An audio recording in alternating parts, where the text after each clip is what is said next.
욥기 34장 1절에서 20절까지의 말씀입니다. 먼저 본문의 개요를 살펴보겠습니다. 엘리후는 첫 번째 발언보다 오늘 본문의 이 두 번째 발언에서 더 완고한 어조로 욥에게 말합니다. 엘리후는 욥이 처한 상황에 대해 욥의 친구들이 사용한 것과 비슷한 논리로 접근을 합니다. 엘리후의 시각에서 볼 때 하나님은 절대 권력과 정의로 세계를 통치하시기 때문에 하나님의 길을 의심한다고 하는 것은 있을 수 없는 일입니다. 그런데 엘리후는 욥이 하나님의 통치를 의심하기 때문에 욥은 불경건한 사람이라고 평가했습니다.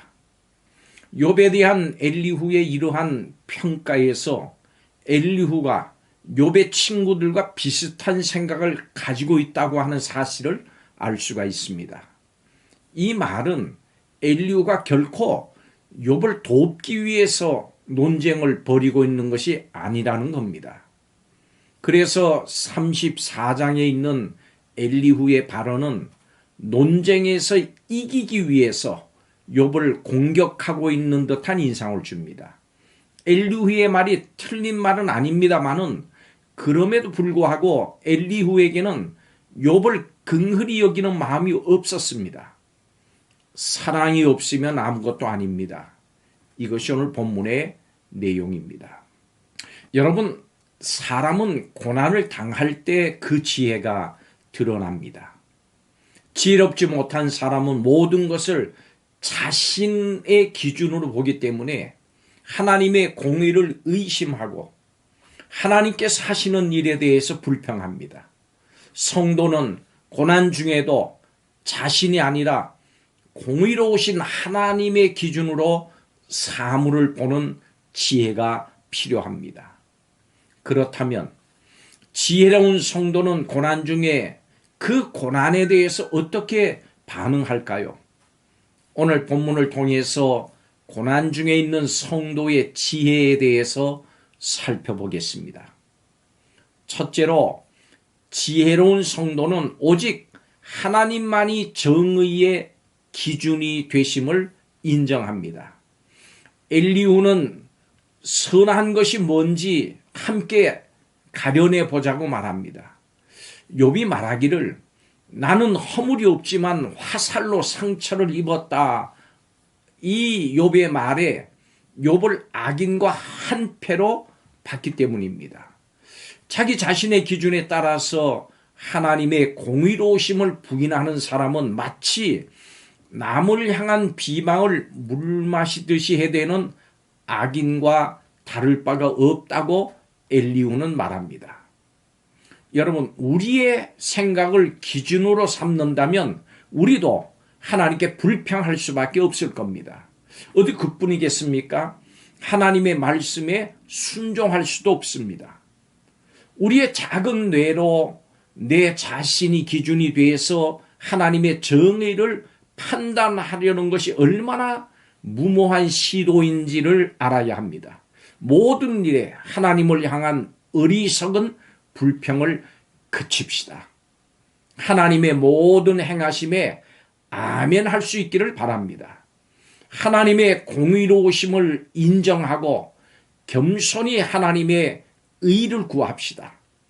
그리스도인은 끊임없이 모든 일에 내 자신을 부인하고 십자가를 지고 주님을 따라야 합니다. 하나님, 내 생각은 틀렸습니다. 하나님, 내 지식은 틀렸습니다. 내 경험은 옳지 않습니다. 주님만이 옳습니다. 이렇게 자기를 부인하고 주님을 따라야 합니다. 성도의 모든 삶은 그 기준이 하나님이 되셔야 합니다. 두 번째로 지혜로운 성도는 오직 하나님만이 공의로 돌보심을 인정합니다.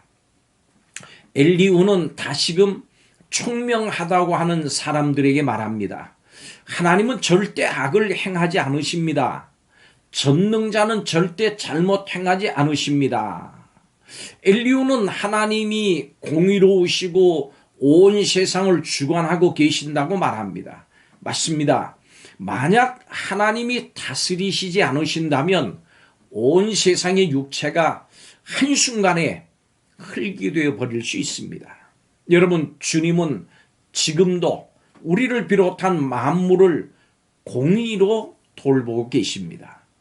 우리는 때로 이해할 수 없는 고난이 찾아온다고 할지라도 하나님의 지혜와 인도하심을 신뢰해야 합니다. 어떤 경우에도 우리의 인생이 여전히 하나님의 손안에 있음을 기억해야 합니다. 만물을 창조하시고 다스리시는 하나님은 모든 것을 공의롭게 돌보십니다. 절대 하나님은 실수하시지 않으십니다. 이 믿음을 잃지 마시기 바랍니다. 마지막으로 지혜로운 성도는 오직 하나님만이 공평하게 심판하심을 인정해야 합니다. 엘리후는 욥에게 하나님의 의로우심과 전능하심을 상기시킵니다. 하나님은 외모를 보고 공의를 굽게 하시는 분이 아닙니다. 그뿐입니까? 하나님은 악인에게 참지 않으십니다. 악인은 한밤중에 순식간에 멸망당할 겁니다. 여러분, 세상은 외모를 보고 그것으로 판단합니다마는 하나님은 그렇지 않으십니다. 중심을 보십니다. 중심을 아십니다. 이 말씀은 우리에게 참 큰 위로가 됩니다.